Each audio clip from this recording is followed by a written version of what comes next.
Ahojte. Ešte raz sa ospravedlňujem, že som chvíľku meškal, ale verím, že to doženiem touto prednáškou.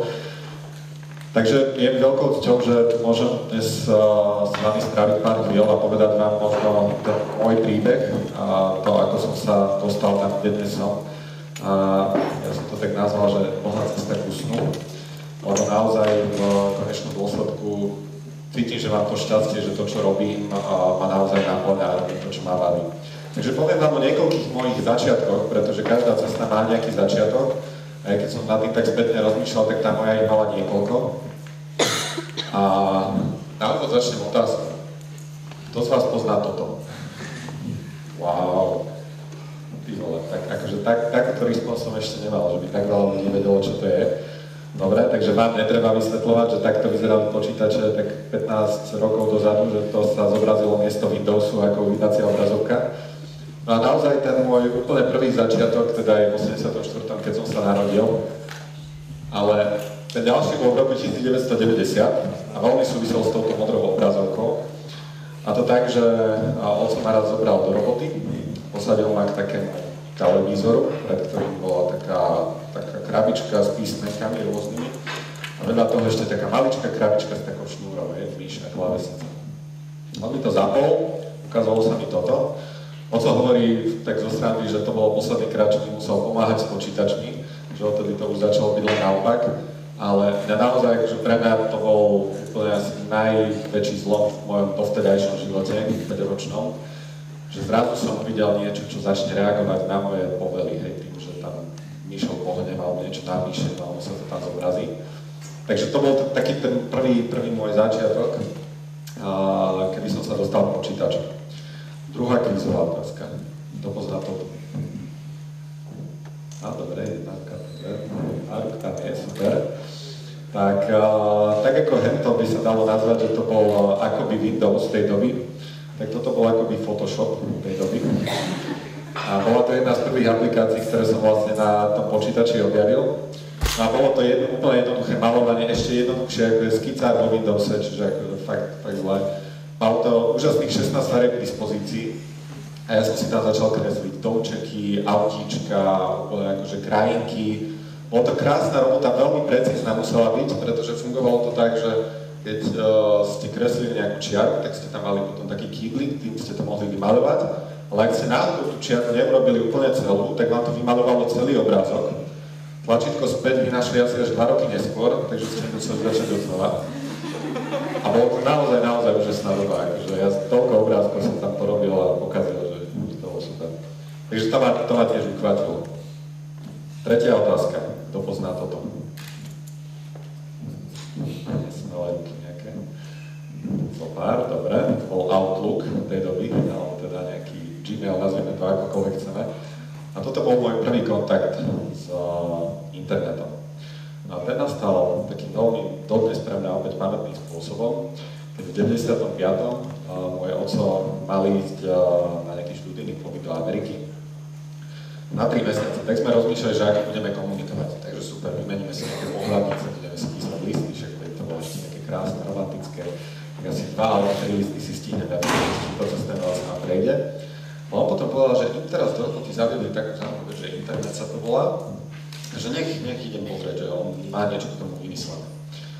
Tak prišiel asi polovica tejto miestnosti to bolo, kde sme si sadli. A to bol môj raj ináč, pretože tam bolo asi 20 počítačov, úplný sen. On ma posadil do jedného rohu. Ja som videl takú nejakú obrazovku, ako to vlastne bola. A povedal, že chvíľku počkaj. On prešiel do úplne opačného rohu miestnosti. Asi po pár sekundách zrazu sa na obrazovke objavilo, že ahoj Miško. A že Dušan Meško, menom môjho otca. A ja som, že oco, že to jak si urobil? Sedíš tam, prečo si na mojom počítači niečo zmenil, to jak sa ti podarilo? To bol pre mňa ďalší taký úplne zlomový moment, ktorý si dodnes pamätám, vtedy som sa naučil vlastne, že čo je internet a že to mi poslal vlastne elektronickú poštu. Nasledujúce 2 hodiny sme tam strávili úžasným prezeraním newyorských galérií, ako sme si načítavali proste tie obrázky a 4 minúty sme čakali, ako sa to načítava postupne ten obráz. Ja som nechápal, jak sa za 4 minúty dokáže dostať z toho New Yorku alebo odkiaľ sem na Slovensku vlastne do toho počítača. Takže to bol opäť taký veľmi zlomový bod pre mňa, ako som sa dostal k počítačom a internetu. No a ďalší zlomový bod nastal v roku 95, kedy som išiel na 8-ročné gymnázium a zároveň som založil školský časopis spolu so spolužiakmi. Keďže už nás nebavilo hrať na počítači tie hry, ale chceli sme robiť aj niečo trvalé, malovársky autička, také veci a možno už aj niečo lepšie, tak sme si vymysleli, že budeme vydávať školský časopis. No a ten školský časopis, ako písali sme tam o tom, že sme boli na výlete, napísali sme nejaké tipy, prvé básničky a podobne. Sme mali asi 11-12 rokov, hej, takže nečakajte žiadne ťažké ulicerové ceny. Ale veľmi nás to bavilo. Avšak malo to jeden problém, že časopis sme vydávali síce každý mesiac, ale čítalo ho tak 40 ľudí odhadom, vrátane rodinných príslušníkov. Naši spolužiaci proste na to kašľali, nechápeme, to si robíte nejakú zábavu pre seba. No a my sme boli z toho akože, samozrejme značenia, nejaké veci sa dajú robiť, čak aj vy, ak máte rozbehnuté nejaké projekty alebo niečo robíte, tak viete, že to nadšenie vás dokáže nejaký čas poháňať, ale potom prichádza nejaký taký útlom, kedy už by ste potrebovali trošku aj nejaké uznanie alebo vidieť, že sa to niekam hýbe, že to má nejaký zmysel. No a v tomto nám veľmi pomohla moja babka, ktorá bola z okolností učiteľka na strednej škole tiež. A objavila takú vec, alebo teda vymyslela, s tou vecou nás poslala za riaditeľom. A tá vec spočívala v tom, že do časopisu by sme dali taký maličký papierik, kupón, ktorý keď by ste na začiatku hodiny dali, tak by vás učiteľ nemohol v tú hodinu skúšať, že raz do mesiaca by ste to mohli využiť. Takže nám ako žiakom sa ten nápad strašne páčil.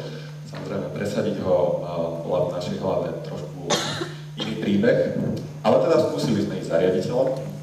On to normálne predniesol na školskej rade pred učiteľmi. No a čuduj sa svete, oni to schválili. Oni povedali, že OK, že raz do mesiaca musí to evidovať a tak ďalej, môžu to robiť. No a to bol pre mňa prvá lekcia marketingu, pretože zrazu na tej škole, kde vtedy akože bola asi 200 ľudí, tak už sme nepredávali 40 časopisov, ale 400. Na škole, kde bolo 200 ľudí. A v časoch, keď ten časopis bol vypredaný, tak normálne vznikol čierny trh s kupónmi, kde sa predávali za 10-násobnú cenu toho, ako stalo v časopise. Takže to bolo zrazu akože úplne úžasné, že my sme dotláčali na 3-krát časopis, lebo ešte ho chceli ľudia a to bolo úplne super. No ale veľmi nám to pomohlo aj s tým časopisom ako takým, pretože pomohlo nám to udržať sa. Tá predajnosť samozrejme pomáhala aj k tomu, že viete, keď tlačíte 40 kusov alebo vtedy, tak my sme ešte na kopírke normálne došli a prvá a posledná strana prefotiť, zmenšiť, zospinkovať a tak ďalej. To sa dá robiť takto pár desiatok alebo pár stoviek kusov, ale potom je už pri väčších objemoch sa dá aj tlačiť v tlačiarni. Takže nám to umožnilo to, že sme toho predávali viac.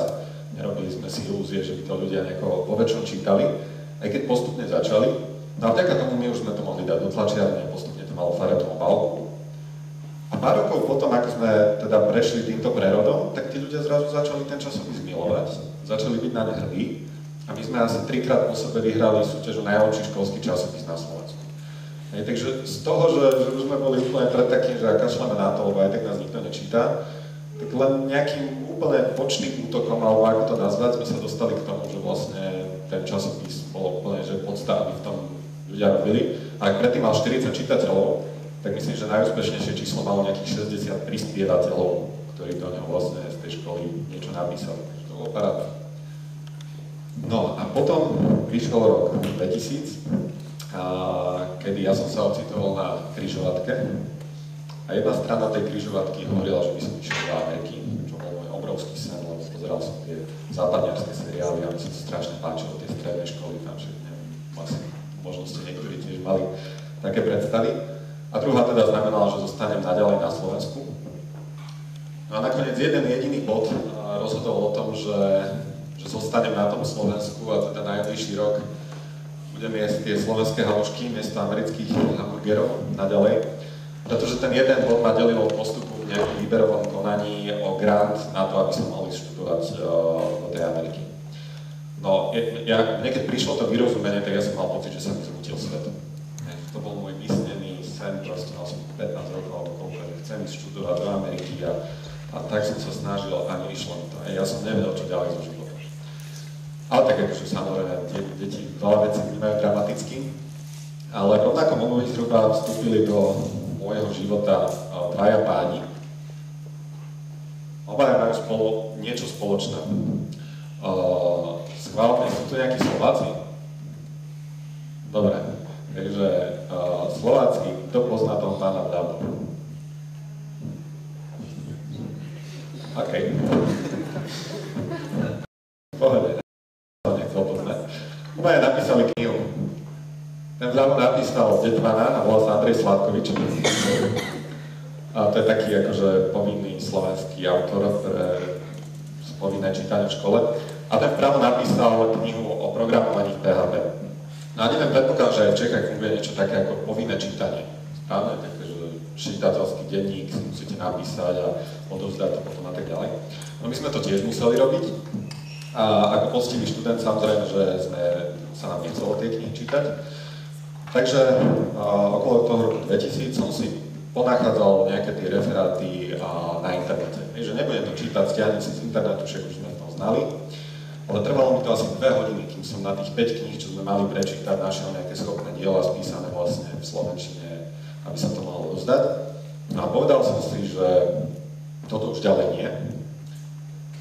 A ja som sa pár mesiacov vlastne predtým zastavil v knihkupectve Martinus. A chodil som tam strašne okolo tej jednej knihy, lebo už som robil ten časopis školský a bavil ma s tými počítačmi a internet a webové stránky. A strašne som chcel sa v tom nejako zlepšiť. Tak som dlho chodil okolo jednej knihy, bola som práve tá kniha vpravo. A nakoniec som sa rozhodol teda kúpiť si ju, lebo ona bola vlastne taká príručka, jedna z prvých československých príručiek programovania v tomto jazyku. No a ja som za 600 korún slovenský, ešte vtedy, to ešte my sme tiež mali koruny, sme kedysi, teraz máme nebrať, ale vy si to ešte držíte.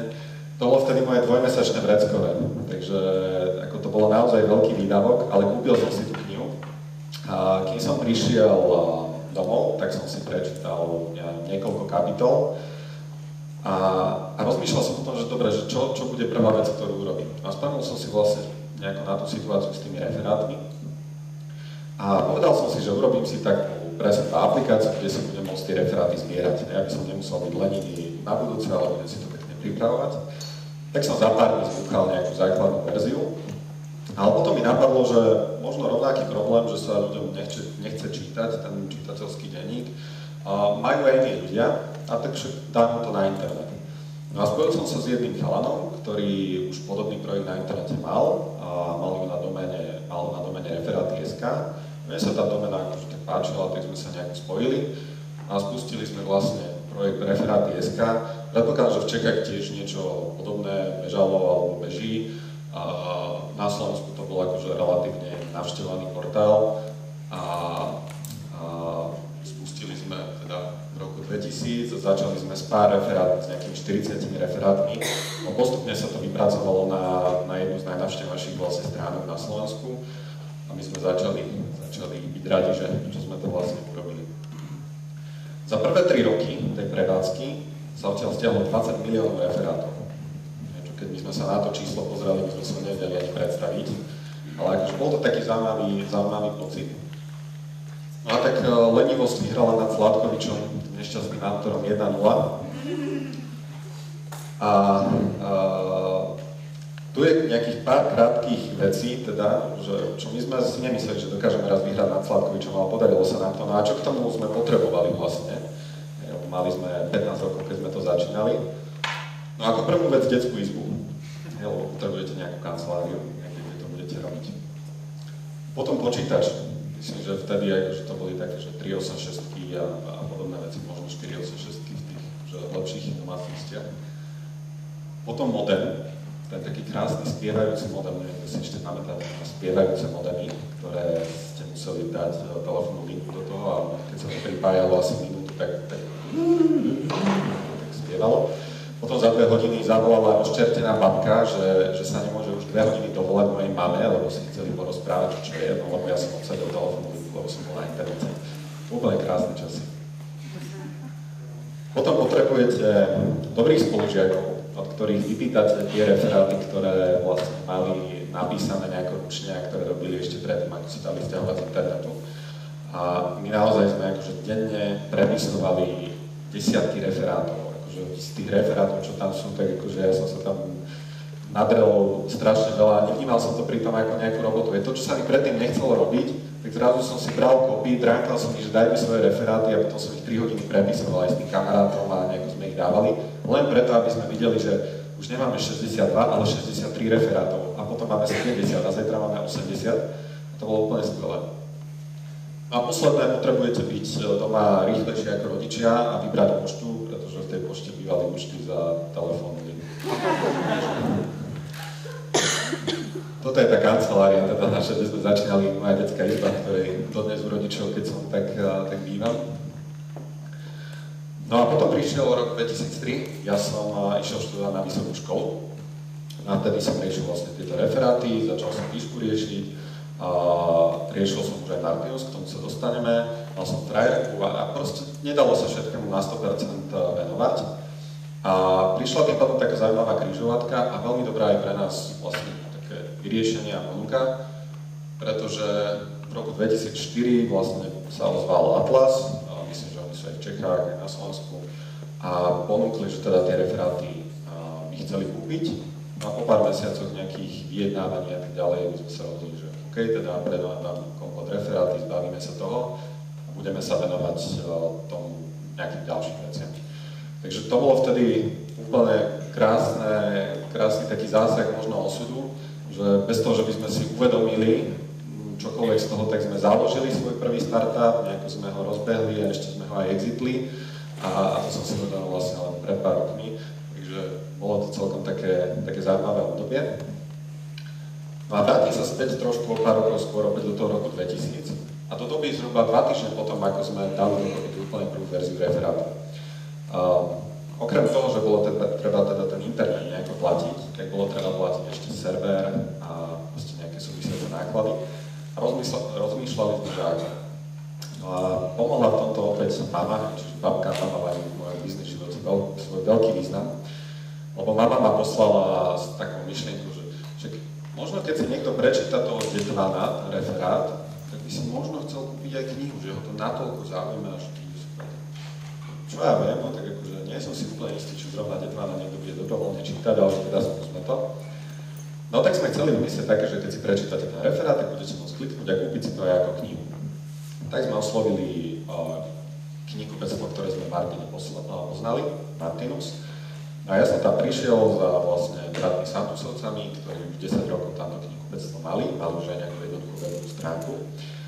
A že poďme to skúsiť nejako prepojiť.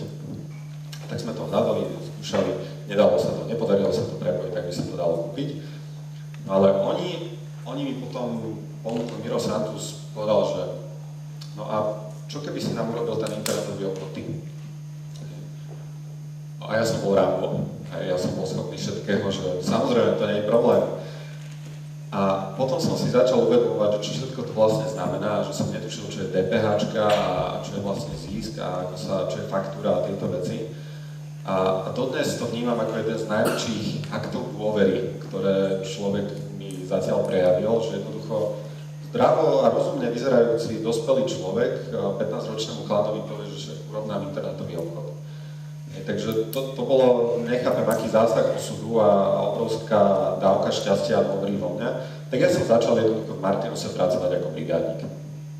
Moja prvá výplata bola, tuším, skener, aby som si mohol skenovať nejaké veci do školy. Potom bola ďalšia výplata moja tlačiareň atramentová, už som si domáce vlohy normálne robil na počítači. A potom napalovačka, tak to som bol samozrejme hviezda, alebo som mohol hry kamarátom napalovať. No a postupne vlastne sme na tom robili, ja stále ako programátor, ale začalo sa mi to stále viac a viac akoby páčiť, aj tie ostatné veci, ktoré s tým súviseli. Tak o pár rokov neskôr mi vlastne ponúkli podiel a vtedy som teda spoločníkom v tej firme. No ale čo potrebujete k tomu, aby ste sa dostali z nuly na 1 milión korún obratu za 11 mesiacov, lebo naozaj za ten prvý rok sme zarobili niečo, sme utržili niečo viac ako 1 000 000, zarobili sme mínus neviem koľko. Ale potrebujete teda 12 metrov štvorcových, nejakú miestnosť, je? To je menej ako tá moja detská izba, takže naozaj dá sa to. Potom počítač, tam už by sa, je to firma, takže tam už by bolo super, keby aj nejaké Pentium alebo Pentium 2. Potom potrebujete skener, aby ste mohli skenovať ten tovar alebo tie knihy, ktoré predávate. Zhruba tak 1 minútu trvalo, kým jednu stranu celú naskenovalo. Potom potrebujete tlačiareň, ktorá za tú 1 minútu, čo sme naskenovali tú obálku, tak dokázala vytlačiť 2 listy papiera, napríklad nejaké faktúry.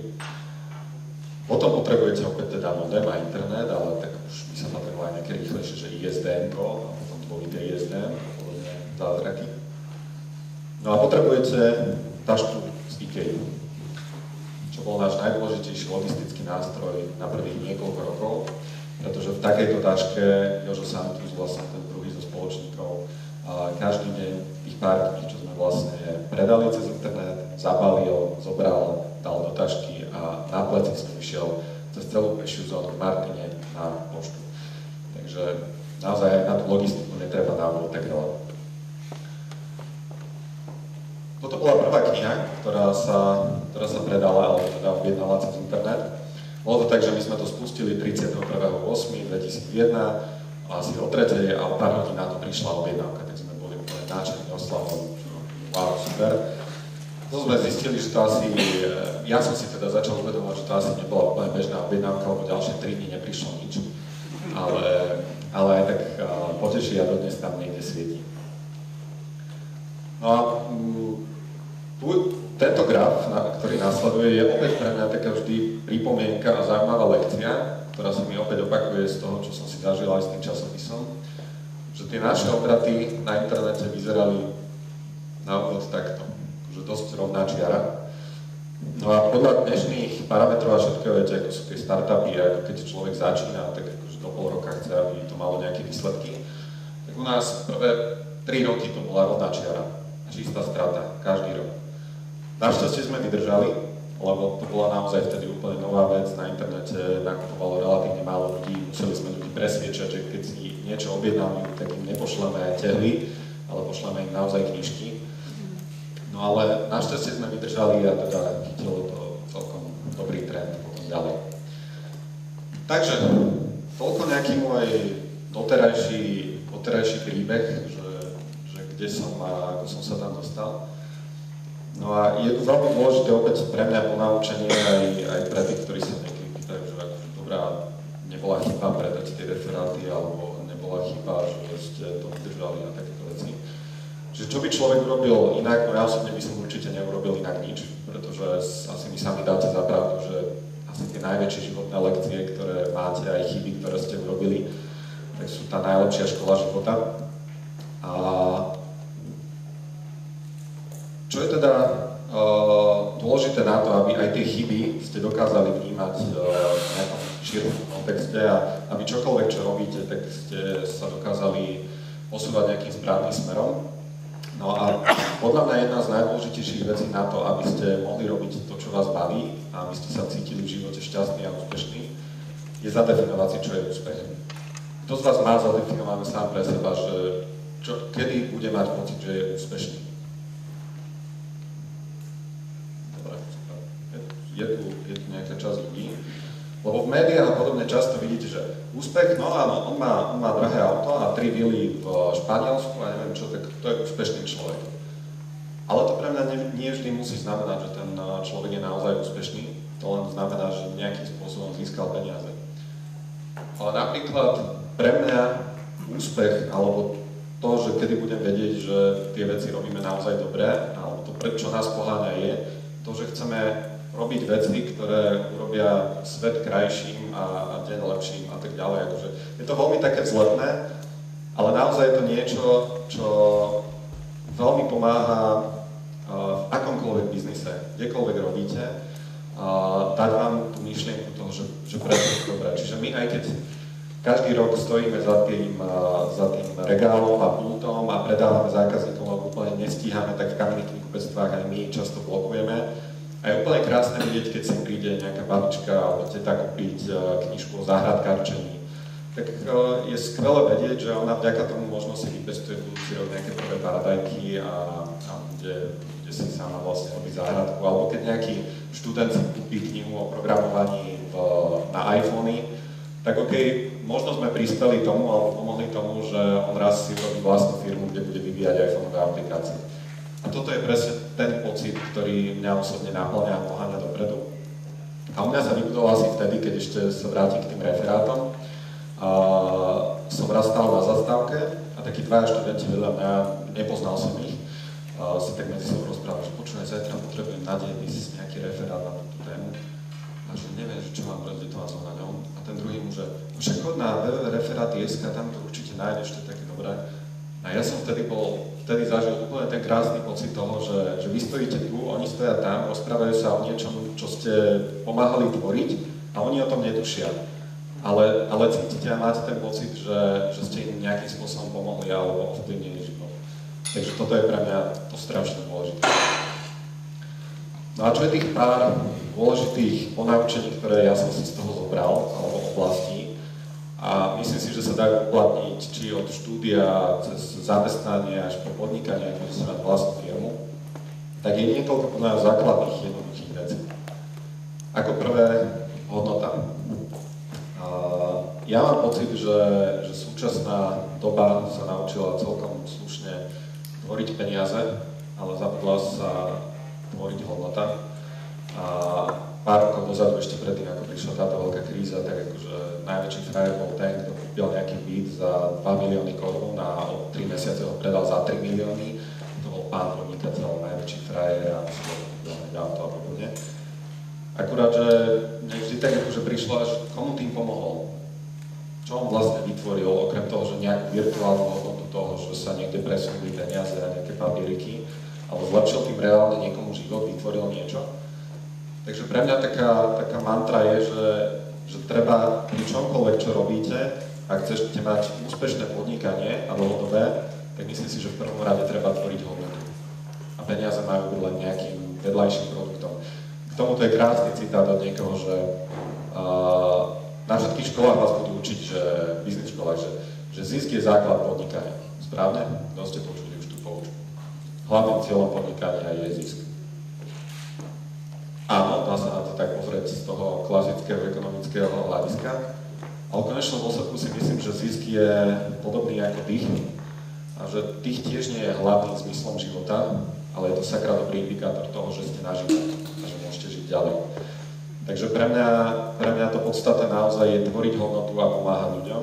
A to, že k tomu samozrejme popri tom vytvárate zisk, tak ten zisk potrebujete na to, aby ste mohli, ja neviem, sa rozširovať ďalej a pomáhať ešte viac ľuďom a mať ešte viac zákazníkov a podobne. No a ako tvoriť hodnotu? Kto z vás rozmýšľal o tom, že možno by niekedy podnikal, alebo nebodaj už podniká? Moja krvná skupina. Možno často rozmýšľate nad tým, že ak ešte nepodnikáte a rozmýšľate v čom, že raz by to bol taký môj sen, ale neviem ako začať, že neviem s čím by som mal prísť, tak je tam pár jednoduchých nápadov, ako sa dá vlastne rozvinúť ten svoj biznis alebo čo robiť a tvoriť tú hodnotu. No a myslím si, že ten absolútne prvý spôsob, ak neviete čo robiť, tak skúste sa zamyslieť, či nemáte v živote nejaký problém, ktorý by ste si mohli vyriešiť. Príklad u mňa, ten problém bol, že sa mi nechcelo čítať povinné čítanie, tak sme s kamarátom založili službu, kde sa dali tie referáty k tomu získať. Druhé môže byť riešte problémy iných, to znamená, ak máte sladký, bezproblémový život, tak poprvé mať závidí, alebo druhé musíte skúsiť pozrieť sa okolo seba, že ako pomôcť iným. Často zistíte, že už ten problém, ktorý máte vy sami, tak má vzhľad okolností aj x ďalších ľudí. A tretia možnosť je zlepšujte nápady ostatných. My sme nevymysleli internetové knihkupectvo, ani Facebook nevymyslel sociálnu sieť, ani Google nevymyslel vyhľadávanie. No jednoducho všetci títo prišli možno na ten trh v správnom čase so správnym produktom. Možno upravili nejakým spôsobom takým, že to fungovalo najlepšie spomedzi tých všetkých možností. Čiže nemusíte objaviť Ameriku alebo objaviť niečo úplne prelomové na to, aby ste mohli mať firmu, ktorá začne postupne rásť. Druhá oblasť, váženie. To je podľa mňa druhá absolútne kľúčová vec, ktorá by mala byť stredobodom čohokoľvek, čo robíte. Či v zamestnaní, či v podnikaní, robte niečo, čo vás baví. Ak sa raz ocitnete príliš dlho na mieste, kde budete mať pocit, že sa musíte nútiť, aby ste chodili do tej práce a že vás to naplňa, že proste šéf je debil a neviem čo, tak skúste s tým niečo urobiť. Pretože z vecí, ktorým sami neveríte a ktoré nemilujete, ten pocit, keď to robíte, tak z toho podľa nikdy nevznikne nič skvelé, nič nadpriemerné, nič úžasné. A hlavne vy sami nebudete šťastní. A myslím si, že tých možností vo svete, čo robiť a ktorým smerom sa vydať, je dneska viac, ako bolo kedykoľvek predtým. A je to vždy len voľba toho človeka, čo sa rozhodne robiť. A tretie, vytrvalosť.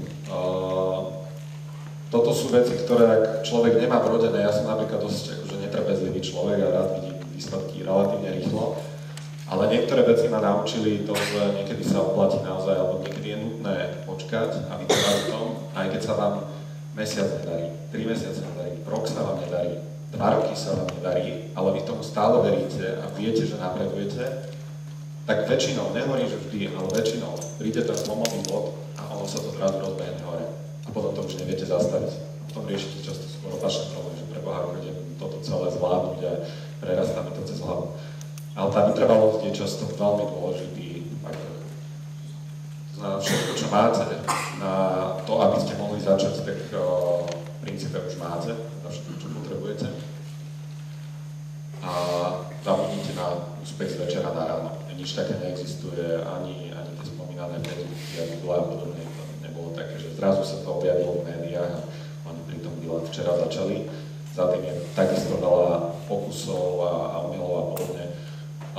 Poznáte hru Angry Birds, predpokladám, ktorý zabila vám už teda nejakú časť života, predpokladám, tak ako mne. Poznáte aj firmu, ktorá to vytvorila? Pozná niekto? Robího firma. Tá firma, ak sa nemýlim, tak 4-krát bola pred krachom, pred tým, ako vydali Angry Birds, a skúsili 53 rôznych hier urobiť. 53 hier. Chceli to niekoľkokrát zabaliť, alebo teda boli naozaj na okraji. Predtým, ako prišiel ten hit, ktorého už dneska sa neviem baviť, a včera som na Facebooku videl, že Angry Birds kola, tak to už sa mi zdalo, že celkom si to dokázali na tom trhu presediť. No a posledný môj najobľúbenejší bod. Zabudnite na všetko, čo som vám dnes povedal a nájdete si vlastnú cestu.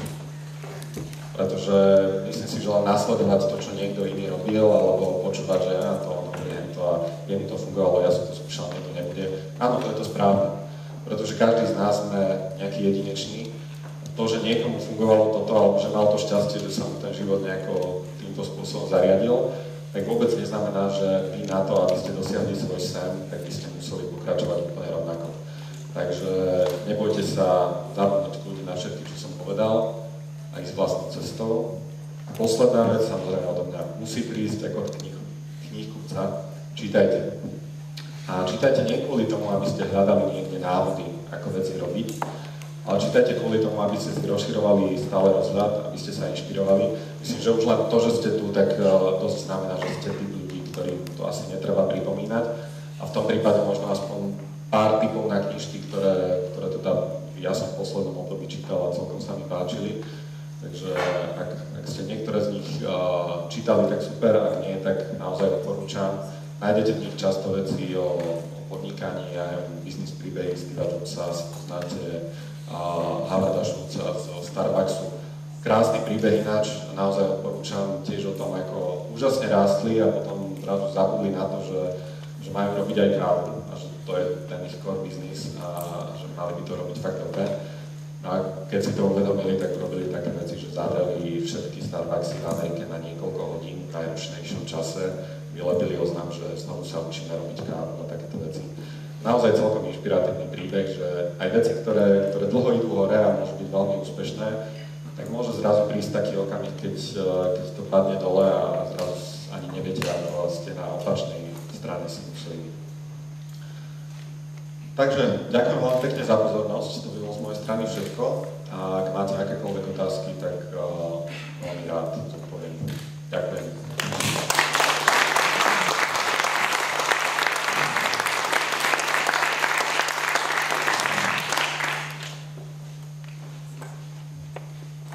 Jo. Mišo, ty si spomínal, že ťa to teda stále nakloňa, že stále robíš to, čo robíš. Môžeš mi prosím ťa približiť, že čo to vlastne je, čo robíš teraz ešte? Čo robím? Všetko a nič poriadne. To je tá skratka, že CEO, či jak sa tomu hovorí. No, ja momentálne snažím sa stále samozrejme rozmýšľať, že kde budeme o pár rokov a čo sú tie veci, ktoré budeme robiť. Ale zároveň ma rovnako baví to, že raz za čas si večer sadnúť k helpdesk systému a chatovať so zákazníkmi. Potom ma baví prechodiť sa po knihkupectve a žiaľ, akože učím sa byť v tom lepší, ale väčšinou je to o tom, že nevidím tých 99 vecí, čo tí naši ľudia robili dobre, ale ešte upozorním, že dobre, ale toto by malo byť ne. Som taký akože v tomto skôr, že ten detailista. Asi to nie je niečo, že by som vedel povedať môj nejaký typický deň a určite to súvisí aj s tým, že ja som dosť dezorganizovaný človek v tomto a dosť málo na seba nejako prísny, takže všetko a nič. Plánujete nejako expandovať do zahraničia alebo iba na Slovensku? My sme pred pár mesiacmi otvorili Čechy, mám teda internetový obchod v Čechách. Zachytili ste niekto, si robím taký malý prieskum. Ste na Twitteri niekto? Ovečku ste zachytili? Ovečku nie. Dajte si, že knižní výzva.cz. Ak máte radi knihy, tak tam sme urobili taký malý test a akože celý český Twitter posledné týždne riešil to, že kde sa stratila ovečka. Keď si to prejdete, tak pochopíte. A momentálne tým pádom Slovensko a Čechy a do budúcnosti uvidíme. Ako nevylučujeme nič, ale zatiaľ chceme byť dobrí na týchto dvoch trhoch. A ešte máme veľkú cestu pred sebou, takže... Ja si chcela spýtať, jestli plánujete expand do elektronických kníh, nebo na to znamená, že zahraničí vyslovene u nás na trhu zatím jako nejpříliš. E-knihy predávame už 2 roky, to znamená, tiež sme pred vyše 2 rokmi začali vyvíjať nejaké vlastné riešenia a budovať túto časť biznisu. Je to beh na veľmi dlhú trať, my sami máme v ponuke teraz niečo možno cez 2000 e-kníh, čo v porovnaní s 100 000 tlačenými knihami je stále úplne maličká časť. Ale postupne to nejakým spôsobom rastie, teda tie rasty sú obrovské, ale keď rastiete z nuly, tak tie percentá sú úplne super vždycky. Takže áno, akože v knihách už sme 2 roky, ale ešte stále takisto je tam obrovská cesta, kam ísť. Či v tom, ako sa budú zlepšovať postupne čítačky, hlavne v tom, aby bolo dostupné čo najviac obsahu vlastne vo forme tých e-kníh a tak ďalej. Lebo naozaj uvedomujeme si aj my, že zatiaľ tá ponuka je naozaj veľmi slabá. Súvisí to s tým najčastejšie správami, to znamená, že vydavatelia, ktorí tie papierové knihy vydali, tak zabudli na niečo také, že raz by mohli byť aj e-knihy, takže nepodpísali práva aj na e-knihy a dneska, keby ich mali nakupovať, tak sú to obrovské desiatky miliónov českých korún len na práva. To ešte pár rokov sa nevráti. Takže je to taký začarovaný kruh. Stále aj dosť málo ľudí to číta, lebo samozrejme je malá ponuka a potom vydavatelia hovoria, že však to nikto nečíta. Takže tak. Já mám podobnou otázku, jestli nechystáte prodej namluvených knih, když třeba někdo nemá čas číst, tak by si třeba v autě jen tak poslouchal. Audioknihy, ja osobne som tiež veľký fanúšik toho. Myslím, že u vás v Čechách je to relatívne rozšírenejšie, na Slovensku je to úplne zabité. Akože bolo x pokusov vydať audioknihy, podľa mňa ani z najúspešnejšie sa nepredalo viac ako 1000 kusov a to je jednoducho strašne málo na to, aby sa to oplatilo nahovoriť a zaplatiť tie honoráre a podobne. V Čechách myslím, že to ide lepšie, tak sa nemýlim, tak ja niekto poviem, že Audioteka, CZ a podobné veci, kde sa dajú vlastne tieto audioknihy stiahovať.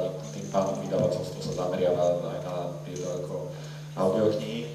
A my tým pádom ako predajca ich ponúkame, ale aktívne my zatiaľ stále chceme byť skôr v pozícii knihkupca, nie vydavateľa, alebo nie tvorcu toho obsahu.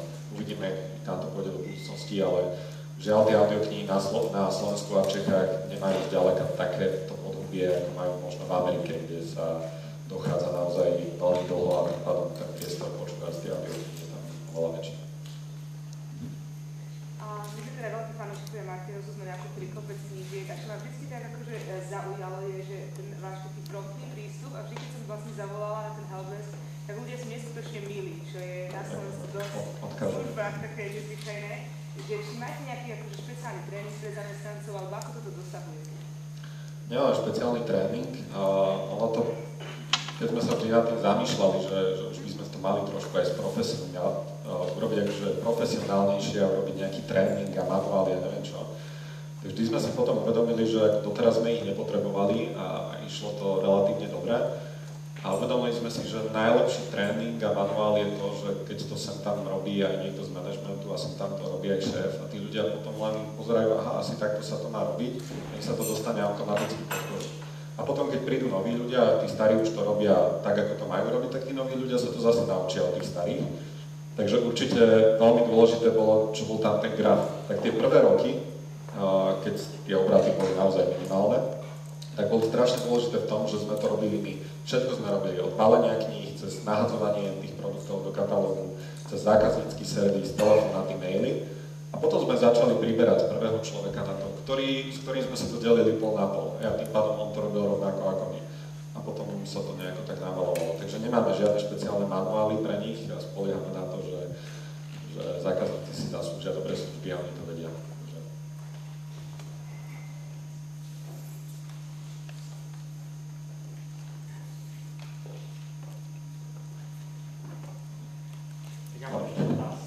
Ten tvůj podíl, který přišel z toho partnerství, to přišlo v době, když už byl ten milion, nebo v době, kdy byl ještě tak cifra šla? Ja ten podiel prišiel 6 rokov potom, ako som tam začal robiť. Bolo také nejako prirodzene. Ja prvé roky naozaj som tam bol vyslovene brigádnik.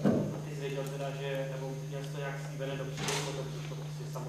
To bol, ja som dopredu mal slúbený skener a potom som mal slúbenú napalovačku a tlačiareň, ale mimo toho skôr to tak prirodzene vyplynulo, že ja som už sa nevenoval len tomu programovaniu, ale začal som študovať fakultu manažmentu, tým pádom trošku aj marketing, som začal rozmýšľať čo ako.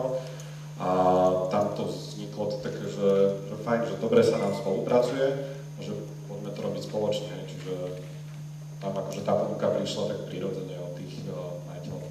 A pozice majiteľov aktuálne je jaká? Rovnaká. Stejná, takže všichni pracují? No, v exekutíve som už len ja, ale čo sa týka podielov a tak ďalej, tak sme stále rovnakí. Ja teraz preberám skôr to, že zlo. Že preberám ako keby teraz ja to, že zlo, že keď predsa len už to vlastne budovali od roku 1990, takže... Takže já bych, budou ještě nějaké dotazy? Pokud ne, tak mimochodem, když si Michale skončil, i s tady těmato dotazama si skončil o 5 minut, to je respekt, jo. Dohnal z toho, řekl si všechno, všechny dotazy si vyčerpal, takže to je super. Takže my vyhlásíme pauzu na kafe a sejdeme se, nebo začneme zase v 16:25 dalším vstupem Michala Hrada. Takže děkuji.